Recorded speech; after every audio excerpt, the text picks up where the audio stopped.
Hi, this is Sean Comerford, and I am coming to you from the Flying C Ranch, about 80 miles east of Albuquerque.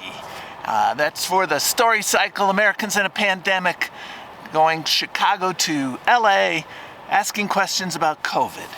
And I am coming to you from a tent. I'm sure I look a mess, but I am going to give you an update on what it's been like so far. I last came to you from Stroud, Oklahoma, and since then I've turned 62. I've had amazing interviews. I have had bike breakdowns. I'm on a 40 to 50-year-old bike, and about every 300 miles it needs a major repair, and I need one now. I'm still 80 miles outside of Albuquerque in the next bike shop, and I hope it lasts. I hope it holds together. The back wheel is untrue. I have a variety of camera equipment and laptop on the back, and as well as me on the back wheel. I am talking to people since we last talked who have been deeply affected by COVID, and I want to stress how dramatic those stories are. However, most people, especially out here in the West, did not have COVID, and mostly have known people with COVID. It's been disruptive in their lives. It's been very concerning to them, but they're dealing with it with a variety of ways, including religion, including fatalism, including whatever folk kind of wisdom that they can come up with, and also folk remedies. I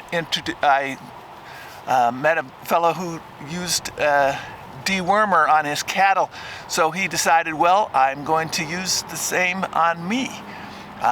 He didn't decide that way. He heard it from another rancher, and he used the dewormer for the cattle.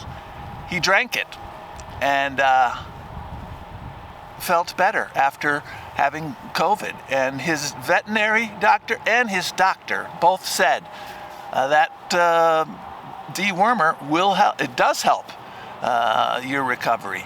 And in his case, he also lost a worm. A several-inch green worm came out.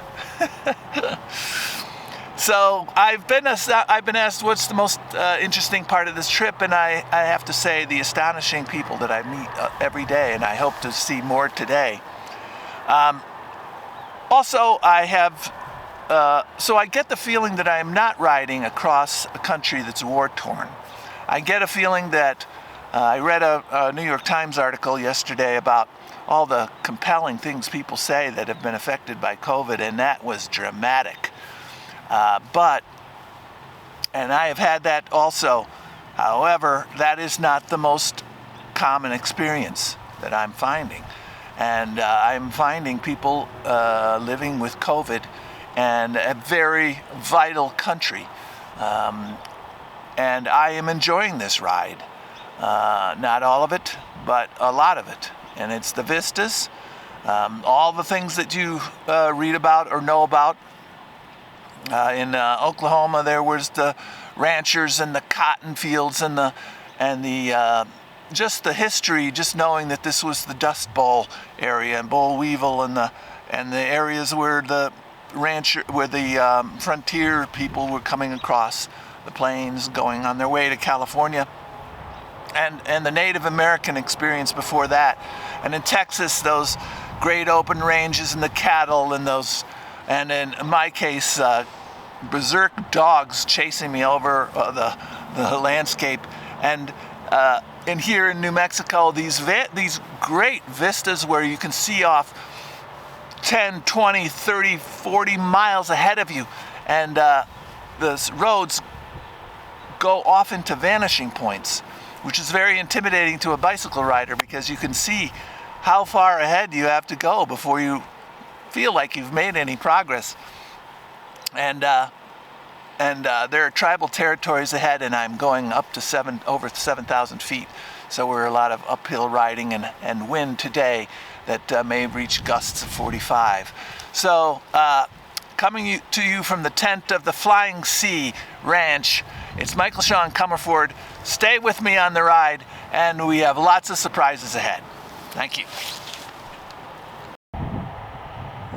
I realized that I did not tell you what the Flying C Ranch is, and this is the grove of trees where I slept in the back, far off the parking lot. Not that far off, you can see,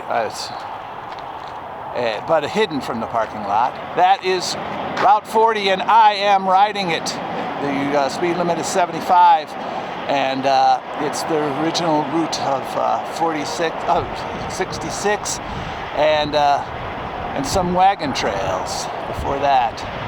But the Flying C Ranch is as you can see, a truck stop. It's also a DQ, a knife store, a souvenir shop, a fireworks store, and much else, and maybe even a working ranch. So today's ride I expect to be full of wind and surprising people. See ya on the road.